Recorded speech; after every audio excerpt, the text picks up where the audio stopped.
Hi, Susie. Thank you for joining me on the podcast. How are you doing? My pleasure. Nice to be here. Thank you. Yeah, thank you for joining me. You've recently just had a new book out. Like you're well known for your music, but you've also started writing as well now, haven't you? A while ago as well, you've had a few books out. Yeah, this is my seventh book. It came out April 17th. People are going crazy on it. I'm really proud. My seventh book, my second novel. So this is a fiction. It's called Grave Undertakings. It started off as a collection of tombstone inscriptions. 35 years ago, I started. I had this title, and I'm a graveyard dweller anyway. I'm one of those that loves, I know a lot of people like me, they are fascinated by graveyards. And you walk around, you look at the stones, some of them falling over, and you picture their lives. And so I thought, what a good title. And let's get all my famous friends' quotes. So there's a big collection of a lot of people gone now, but a lot of people still here, what they want on the tombstone. And when I started to assemble the book about a year and a half ago, I thought it was going to be sort of comedy and maybe make some funny drawings of tombstones. And, I thought it could be quite everything poignant and interesting and funny and whatever. But as I started to assemble the book, I realized it was a story because I'm a very psychological person anyway. I like to go the distance, I like to dig and find out what makes you tick, that kind of person. So I thought, ooh, there's got to be a reason for all these tombstone quotes at the end. So I invented the characters, six students of psychology meeting up at college for the first time, like a tutorial, 10 lessons, Austrian professor, and you go through their lives and you learn. I had to research, obviously, I went back to school myself when I wanted to quote any particular famous psychologist, psychiatrist, and this and that. I would have to Google and learn, read and learn, take it and digest it like a student, and then develop it into my characters. So it's 10 lessons, and you go from their lives from young to the middle to all the entanglements within the classroom, and then it ends up with the tombstone. So it gives it a reason for the tombstones to be there because no matter what we all do in life, where we come from, what our tragedies and happinesses were, we all end up with a tombstone 6 foot under. Yeah, And you exactly. better make it count. Well, I'm on the class three chapter of the book, and I am enjoying it. It's a great book, but is Penelope loosely based on yourself? Do you think? What I did was, that's a good, very astute. Um, my good friend Jackie Collins, bless her, she's in my quotes. She's up there now. But she gave me a quote from my autobiography, my first book I wrote, and she said, you should write." I said, "Well, I want to." She said, "You should, because you're a good writer." And I said, "Okay, any clues?" And she said, "Yes. If you're going to write a novel, begin with what you know." So I went, "Okay." My first book, The Hurricane, was about a female rock star. It went places I never went, but I used my beginnings and a little bit of my ex. And this one, because I am psychologically minded, I thought, okay, let's use me as a role model for Penelope. But as you develop in the book, you'll see it goes a million miles away from me. But I had me as a vision, and I used my husband. I'm an optimist, he's a pessimist. This is in the book. And I used him as Max, and I called him Max Morose.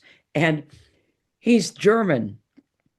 And I said to him, I even signed his copy of the book, To Max Love Penelope. And he finally said to me, "What does morose mean?" And I said, "It means, ugh." And he said, "Oh, thank you." I said, "You're welcome." But it does, I do borrow bits of each other for it. But every character that you invent, you have to kind of have a little bit of a role model in your head as you're writing about it. And you take characteristics and you invent. But the book surprised me so much so that as I was reading it back, when I got my copy, to read and approve for publication, I kept stopping and going, "What? Did I write that?" Because you get lost in the creation and you can actually forget what you've said and what you've written. It goes like that. It's like you're in a different zone, different zone. Have you got to be in a zone to write with that being a book or music? You've got to be artistic. and I am artistic. I've done everything. I'm just delivered my third poetry book. So I'm a Gemini. It's ruled by the planet Mercury, which is the communication planet. That says it all. I must communicate. I must create. I'm not happy unless I'm doing something. I write all the time. I write songs. I write poems. I write books. Uh, I'm an artiste, not an artist, an artiste. Well, your artistical journey started with your first band with your sisters. How do you look back at that band when were you 14 when that started and took off? I was 14, and I come from a musical family. There's five kids, four girls and one boy, and my father was a musician his whole life, and we were all trained. I read and write two instruments, percussion and piano, and I taught myself bass and I taught myself guitar.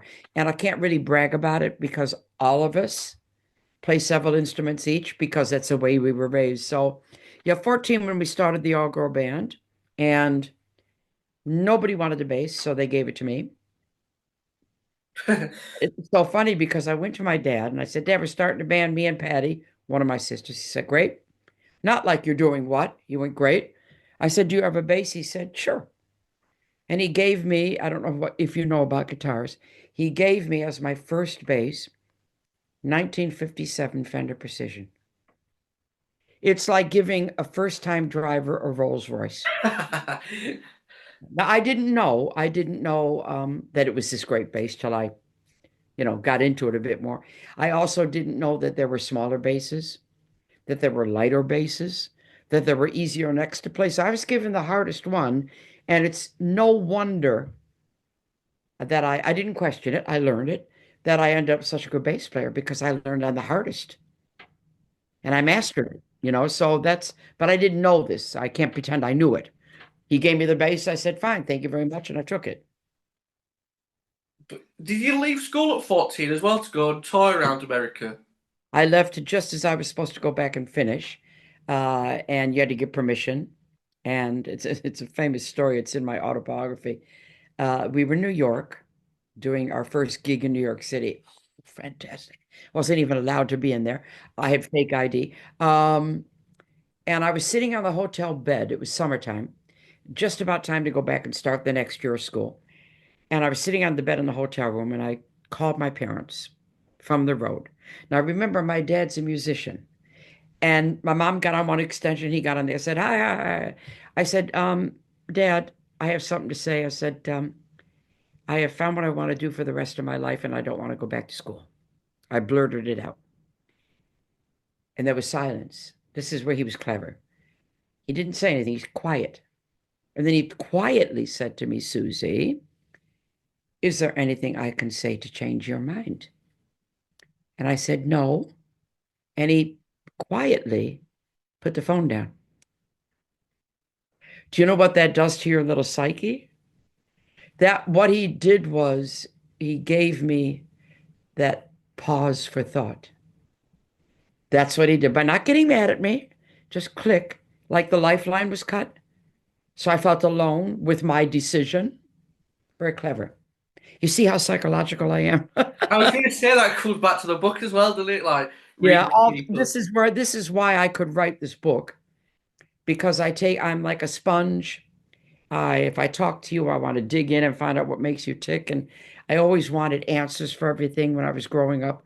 I'm curious about, the cause and effect and triggers, and it's just my character. So this kind of book was a wonderful canvas for me to paint on. You know, when you're touring around though at such a young age, are you glad you had that experience for later on in your career? Yes, that gave me touring, gave me a very quick mind. I developed a quick mouth because you have to have that with a lot of jerks. I developed an understanding of people, all every audience different, and maybe there's some person in the front row who looks miserable, and you get to know people. Um, you meet good guys, you meet bad guys. I was on my own, that young, traveling around in a rock and roll band. So I graduated from the school of life. I didn't graduate high school, but I am Dr. Quattro, by the way, Cambridge University, honorary doctor of music. Um, yeah, it gave me a good grounding on how to keep my feet on the ground and all about people. I understand people very well. I can talk to you and get you within 15, 20 minutes. I'll get you. And Really, yeah. and you'll say, "How did you do that?" Well, with the touring and stuff, like you grew up in the public eye, really, and on the road and stuff. Is that tough? Some of it's tough. I couldn't wait to get on the road. I mean, don't forget, I grew up in the musical family. So I had the upbringing where, from as young as I can remember, we had family shows. So, everybody would, every holiday, everybody would gather in the front room. Maybe somebody plays the piano, somebody does a joke, somebody does a dance, somebody does whatever. So I grew up in that show busy element. But I remember being on the road when I first started. So I'm not in school anymore. I felt free, by the way. But I remember getting out of my motel room and taking a walk, and I was in a suburb area. And it was such a weird feeling. I'm walking through the suburbs and I'm going, oh my God. I'm like 14 going on 15, and all my friends are at school. And here I am walking the road, and tonight I got to play in a club.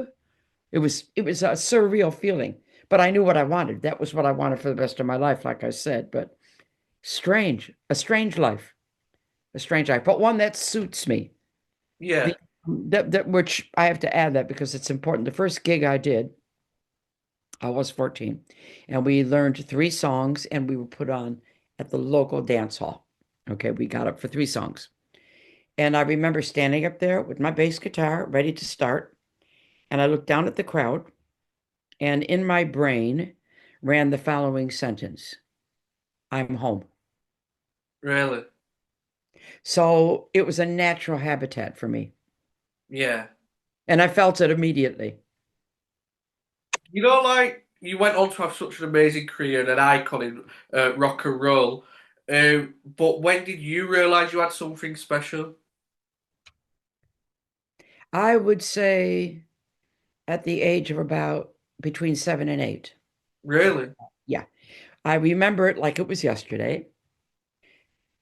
We were all doing our bits and pieces. Everybody's getting up at the family thing and everybody's doing something.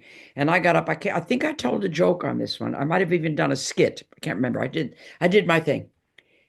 And I remember watching my family watching me. And everybody went quiet and watched me. So in my childish brain, the thought came, oh, I can hold an audience. I couldn't articulate, that it was charisma or X factor or whatever you want to call it. Although I could say that I did have that, and I know that now. But whatever it was, I knew that they were watching and I had them here. So that made me, first of all, realize I had that and then hone that talent. So I honed it all the time working on it. The fact that I could do that, I realized it very young. Well, you did get picked out of your band with your sisters and obviously went down the solo route. How hard is that to leave your sisters? But then again, to get this new experience where you know you're gonna maybe make it big. It's a double-edged sword because I kind of always knew, well, not kind of, I did always know that one day I was going to get the tap on the shoulder and taken out and made solo. I just knew this. I knew it. But then when it does happen and you take your offer and you go, then you've got that whole emotional thing of, my God, I'm leaving the family band and I'm leaving my home and I'm going across the ocean and I could maybe fail, all this comes into it. So emotionally, very hard, but professionally, it was a no-brainer. I had two offers in 1 week to go solo when I was 21. Two, same week, two different record companies. So that is the universe telling you that it's your time to go. Yeah. Yeah. Well, if you're getting two offers, then like Yeah, yeah. You just got absolutely. you got to feel it. That doesn't happen that way, that two people offer you a solo deal in 1 week. That doesn't happen. No. Did Mickey Most ever tell you why he took you and not the rest of the band? Like took you on your own? He was sitting there in Detroit in the theater where we were playing. The band was first called the Pleasure Seekers, but then it was called Cradle. And I had taken from being the main person up front. My little sister came in and she was then the lead singer, very good singer she is. And I went a little bit backwards and mainly played bass and only did a few songs. So this is the band Mickey saw. I was even at the back. And he was sitting there with Jeff Beck and Cozy Powell. And Jeff told me this, bless him. And bless Mickey and bless Cozy. Uh, he said they were sitting there watching us play, and he said, I nudged Mickey. And I said, Mickey, bass player. And Mickey said, I know. So Mickey said, what Mickey said, he saw a star. He saw, this is what he always used to do, because I asked him that question. What did you see in me? He said, you were an excellent bass player. You only sang two songs, but you shone out above everybody else. Everybody paled in comparison. And you had charisma. That's the word, charisma. And you were unique. And he told me that 8 million times all the years through the years. He always used that word to describe me. You're unique, a one-off. Yeah, well, you definitely were. You had an amazing career, but what was it like coming over to London? Like say, leaving the band in your home. It must have been a big step for you. I'm sorry, I didn't get that. Oh, no, I was saying, what was it like coming over to London? Like, obviously leaving the band in your home. It's a big step for anybody, really. Huge. And the thing is I could have failed, although that wasn't an option for me. Um, and even though I talk about it, I was, obviously very lonely that first year. Oh, I had no money, no success yet, and not really any friends. I lived in a tiny room, and all I did was go to the record company with my bass guitar and write songs and go in and record. I was very, very lonely, and I would cry myself to sleep sometimes, but I made a deal with myself that I would not go back to the States without a hit, and I didn't. My first tour back in my own home country with my English band was in 74, and I had a year of hits. So I went back a success. Was that a proud moment for you? So proud. What So proud. What was the moment where like, obviously you was determined to be a musician. What was the moment when you thought, like, I've made it? I don't know if you ever think that. Well, yeah, you have fleeting moments because there's always a further place to go. Yeah. When we hit number one, that was with Can the Can. That was the phone was ringing off the hook. We were on Top of the Pops. A champagne arrived from the record company. Um, we went out to the pub after Top of the Pops and got mobbed. So, you kind of realize when I first hit number one that first time, my life has now changed Yeah. forever. And I remember the first big gig I did, I think it was in Germany, and there was like, I don't know, like 4 or 5 thousand people there, and everybody was there to see me. And I walked out to the sea of people, and you kind of go, what? Me? You're doing this for me? I have to say, I still love that feeling.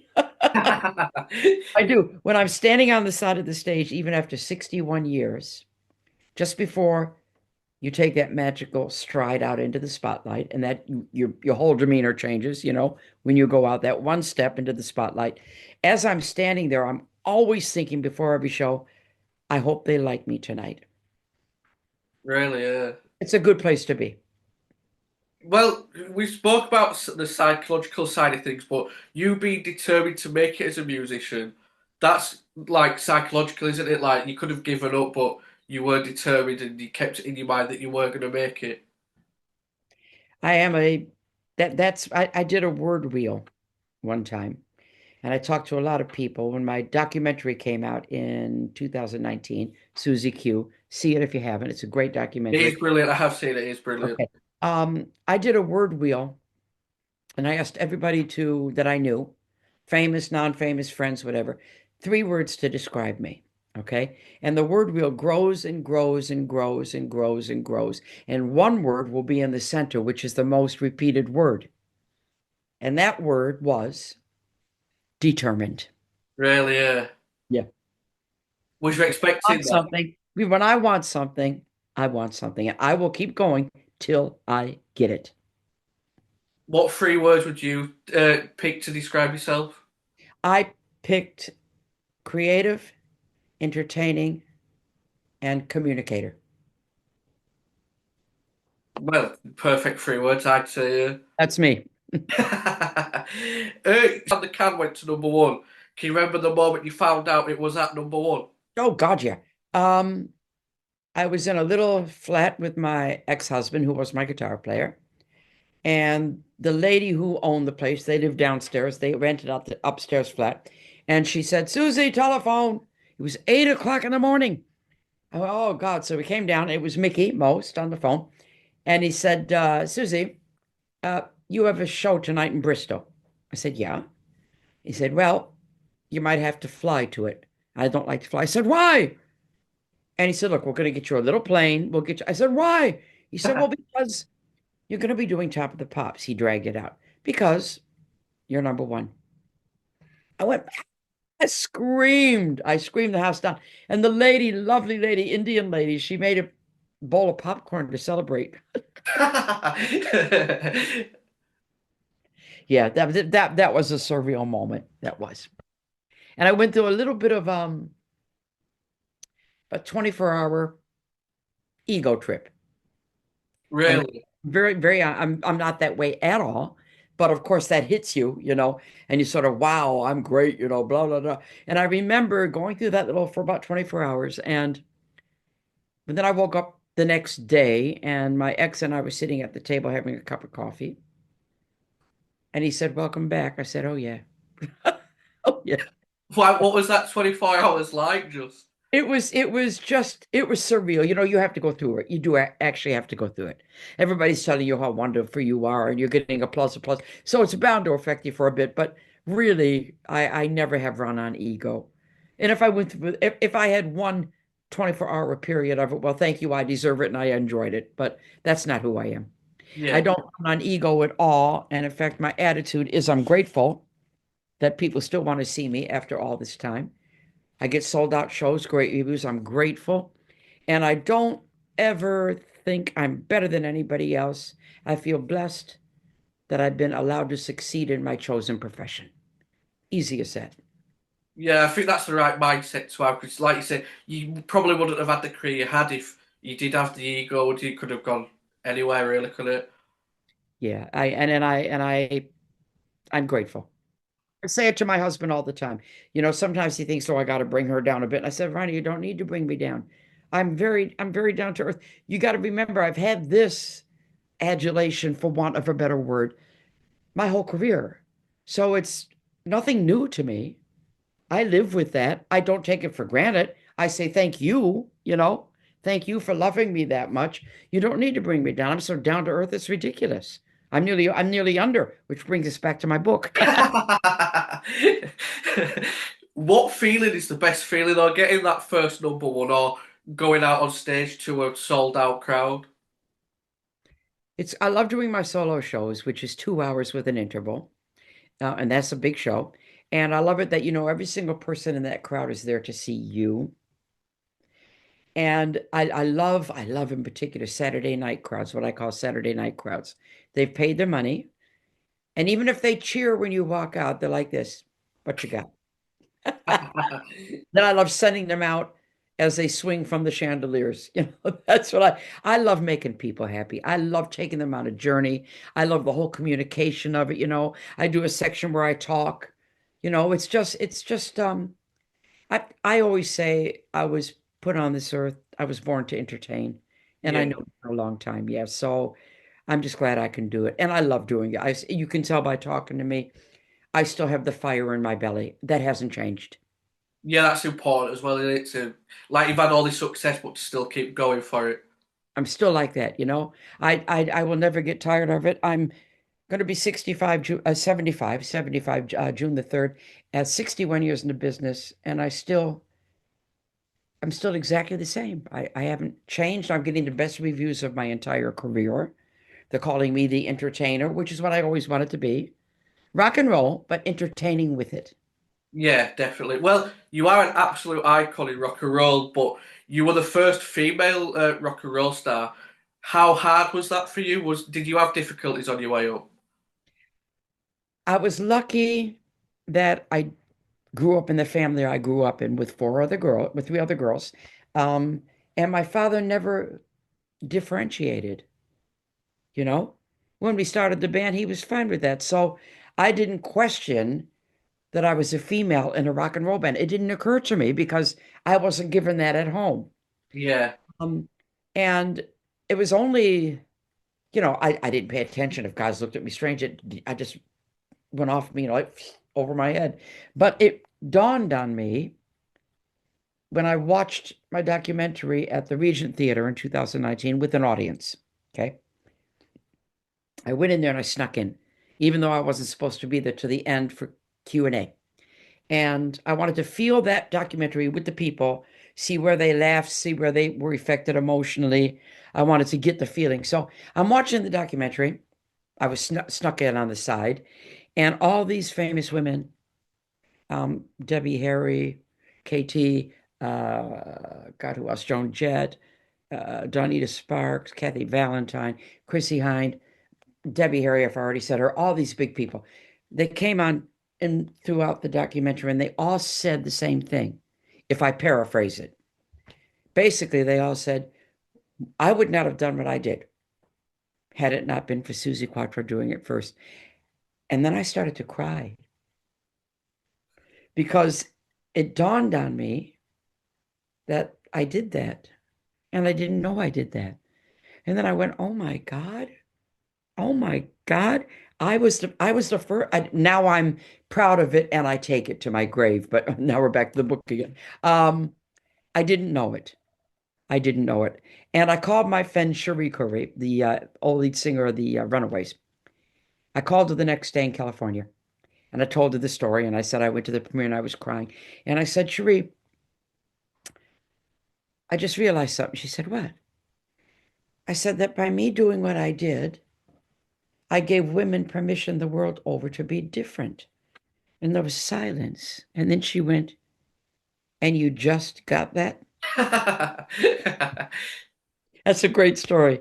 I said, yeah, I did. But the nice thing about that story is it's refreshing and it shows you that I was not in any way, shape, or form manufactured. Yeah, that's also impressive that you stuck to your ways and how you believe you should be instead of like letting a record label like say manufacture you. Yeah, it's even Well, more even impressive. the image, even the image. When Cam was ready to come out, Mickey then said to me, okay. He said, first of all, he said, as he always was good at that, he said, there's going to be a number one. He felt it. And he said, now we need to discuss what you want to wear. And I said, leather, me being a huge Elvis fan from the age of 5.5. And he said, no, no, no. I said, yes. He said, no, no, no. I said, yes. He said, it's been done. I said, not by me. Yeah. I got my way. And then he said, okay, okay, what about a jumpsuit? And I thought, wow, what a great idea. I can bounce around and everything stays in place. No idea how naive I can be. No idea it was going to be sexy. It didn't even come into my head. Just, I thought it was sensible. And then when we took the pictures and he had the contact sheet, you got that little eyeglass that you look at each one so you know which one you want to use. He said, come here, have a look at the pictures. And I looked at one of me and I went, oh, goodness me. And I saw the sex appeal and I did not know. I think that's what made it sexy. And I've talked to guys before about it, other famous guys in bands, and I've asked them that question: did it look like I was being sexy when they said no? Didn't look like you were trying to be sexy. That's the difference. And I said, did it look like I was being a girl and showing you what? They said no. It looked like you were just being you. So that's kind of, I guess, the clue to who I am. I am just me. Take it or leave it. Your choice. And it's the best way to be though, to be true to yourself. The glam rock scene was massive in England at that time, but what was it like when you went back to America? Because it wasn't really happening there, was it? There was a couple of years in America, I think 73 and 74. They didn't get any of what was happening in every place else in the world. They were still stuck in the Eagles and Jackson Brown and Linda Ronstadt phase. So that's what you heard when you went there. Took them a couple of years to catch up. I did start touring there in '74. Did a lot of big tours, sold a lot of albums, but I didn't have the backlog of hit singles because they didn't get me. They just didn't get me. All Shook Up got in the lower end of the charts from the first album. Stumbling In, of course, was a million seller there. Can't Give Me Love got in the charts. And really what broke me was Happy Days. Yeah. I was touring all over America, doing very well. Um, but like I said, the singles weren't there, but they knew the albums. I was getting lots of airplay. And then I became a household name being Leather Tuscadero on Happy Days.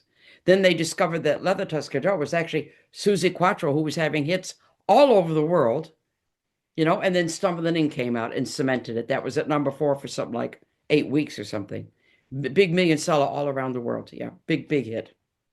We spoke about the influence Elvis had on you with your fashion, with the jumpsuit. But how crazy is it for you that when you were watching Elvis, it kind of changed your life to be a musician, and then you're doing the same for these women you mentioned before that are watching you? Um, you mean being a role model? Yeah, like how, yeah, yeah, a role model, yeah. Um, it's so funny. I've come up against that so many times. Like I said, I saw it in the film, but through the years, and it didn't clock in. Even Tina Weymouth, Talking Heads. I met her outside BBC Radio 2 when I was being a DJ. And she was there, coming in to do an interview. And we were talking. I said, "How are you?" Because she's a bass player. Da-da-da-da-da. So funny. And I made a sort of joke against myself, just being fun, joke against myself. And she went, serious face, "Do you know how important you are?" I went, "Okay."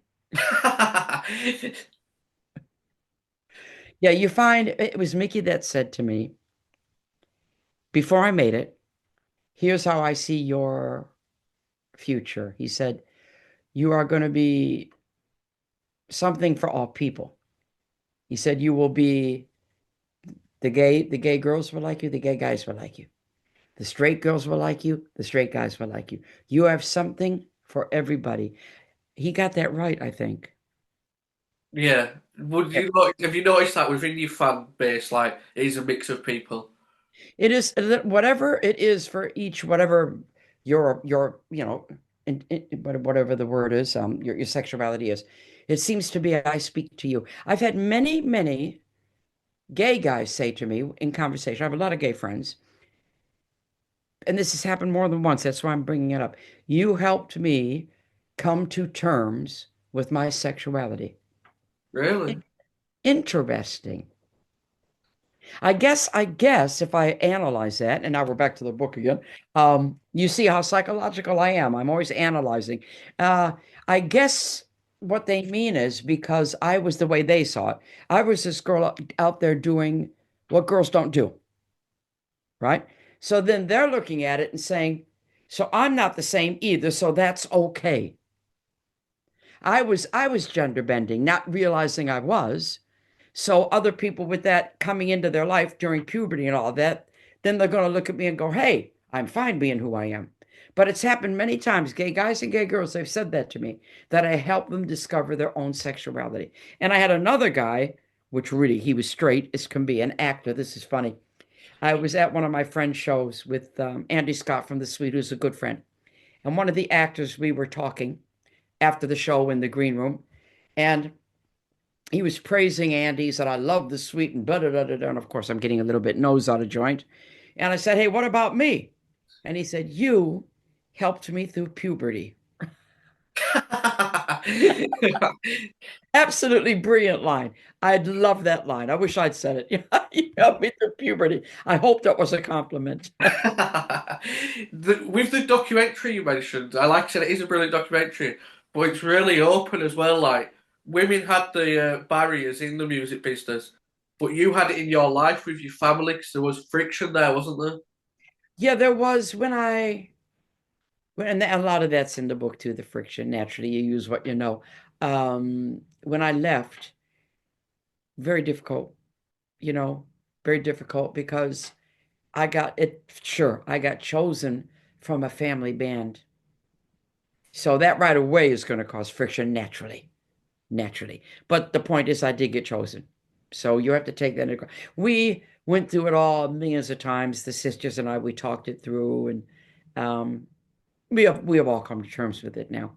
You know, I think my dad really wanted me to take everybody with me, but I knew that that wasn't going to happen. I knew I had to sail my own ship.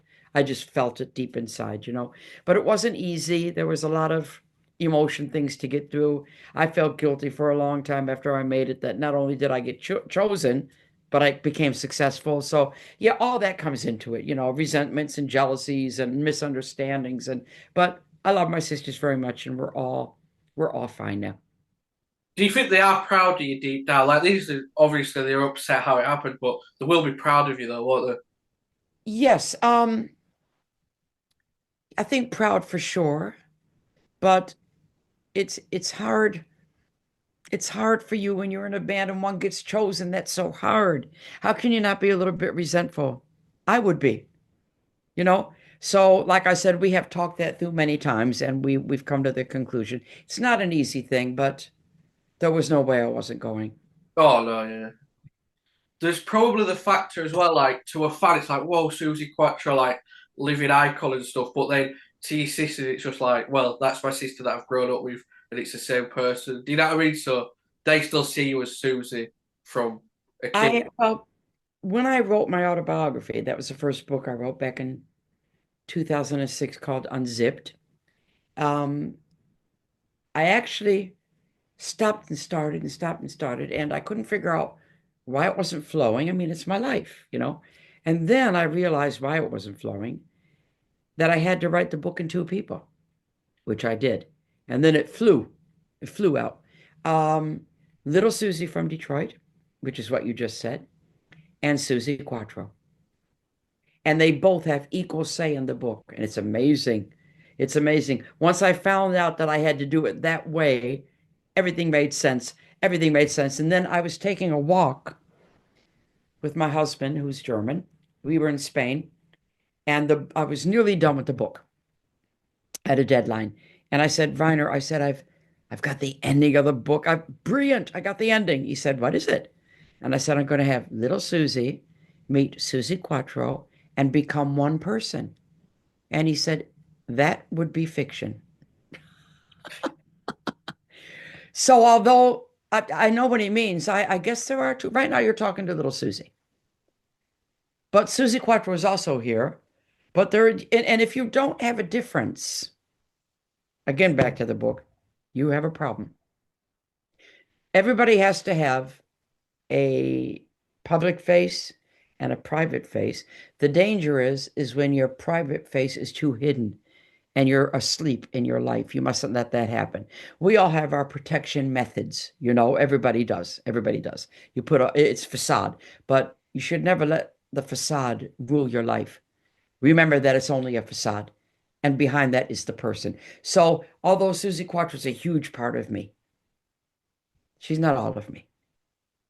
How hard is that though? Like when you come off stage to not be Suzi Quatro?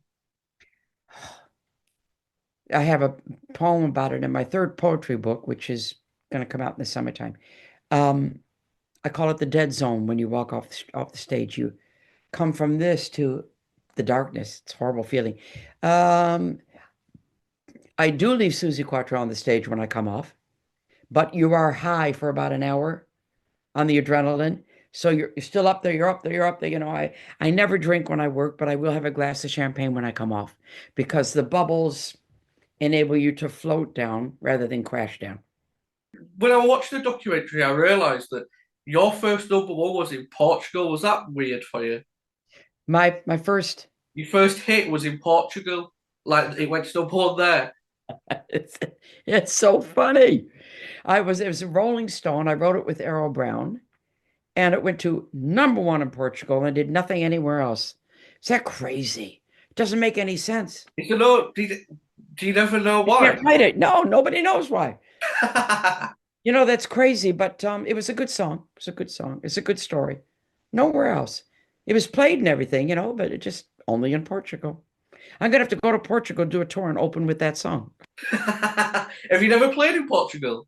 No, I haven't played in Portugal. There you go. Book me in Portugal, and I'll play that song. Okay. um, well, you mentioned you did have a string of hits. What country, like, were your favorite to visit? I did at least 15 tours of Japan. I have a sake named after me.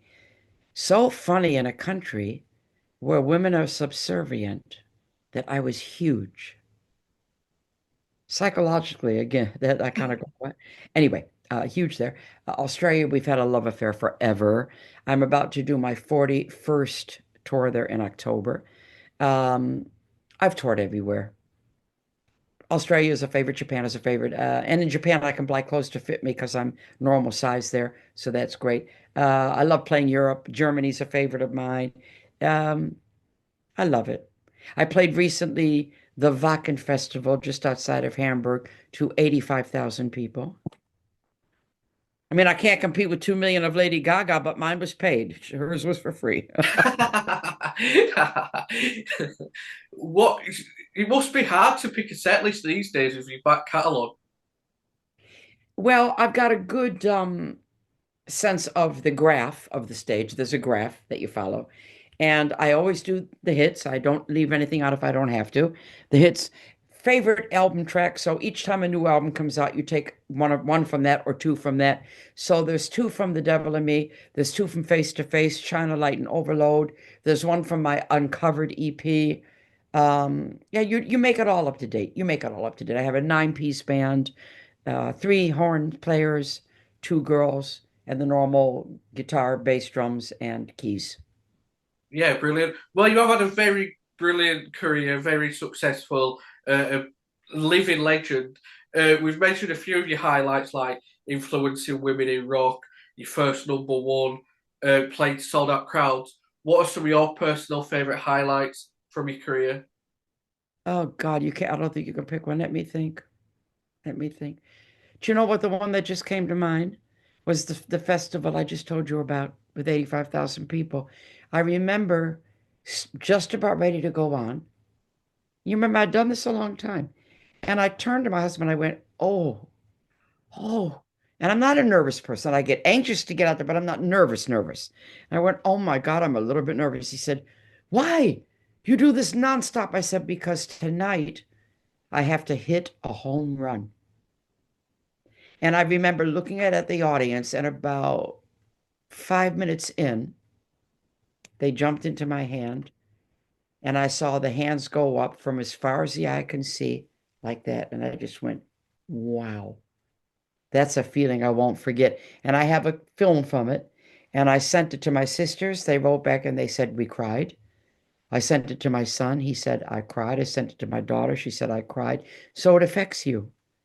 When you're up there and you see that, you take a moment, you go, wow, wow, this is just little me. That kind of a feeling like, why do you like me? Then you go into little Susie from Detroit quite easily. You know, like when you played, like when you were younger, obviously you didn't play to crowds as big as you do now, but like when you started out with your sisters and stuff, but when you play to smaller crowds, is that the experience you need for when you play to larger crowds? It doesn't bother you as much. I don't How care. do you not crumble on stage like with that many people? And Yeah, I don't mind any size crowd. I go up at pubs when I feel like it, to tell you the truth. Doesn't bother me. I can be at a pub for a private night out. There's a band up, and I'll get up and jam. That's me. So I don't really, really care about the size, unless it's something like 85,000. You're talking big, but no, I don't mind. The club vibe is a different vibe. You're all on top of each other, and it's like sweat and real rock and roll. So that's great. And then when you get the bigger crowds, are slightly removed, and you have to really put yourself out there. So each gig is a different animal, and each audience is a different animal. yeah, I understand what you're saying there. So to finish off, really, like we said, you've influenced a lot of artists. If there was somebody starting out now, what advice would you give to them? If first of all, if you're going to play an instrument, play it. Don't play at it. Play it. Learn it. It's good to know one instrument properly to learn how to read and write it. Okay. You can read music. If you're gonna choose to go into this business, you better be resilient because it's a business of rejections a lot of time. And the main ingredient you need, and don't lie to yourself, do you have the talent? Do you truly have the talent and the staying power? And if you haven't, find another job. Ooh, that was nice. Well, we mentioned you said you've got the poetry book coming out. When do you, have you got a date for that or anything? It'll be in the summertime. It's my third poetry book. I've got Through My Eyes, Through My Heart, and the third one. I don't want to give the title away yet, but that'll be out. That'll be my eighth book published. Oh my God. Wow. I'm Do, a busy girl. were you busy with the writing? Are you making any new music or writing any new music or anything? We start on Friday with the brand new album, putting down bass and drums. I got the home studio here. Going to be a great album. It's got some good tracks on it. May 27th, there's an announcement of the UK dates for next year. I'm doing 10 big shows. One of them is the Palladium. I can't say the dates until they officially announce them. Yeah, so I'm busy, busy, busy. And in fact, I've got to go in a second because I've got another one coming in a minute. All right. Well, thank you so much for the time. You're an absolute icon. It's been an absolute pleasure to speak to you. My pleasure. Thank you so much. Thanks. See you next time. Bye. Bye.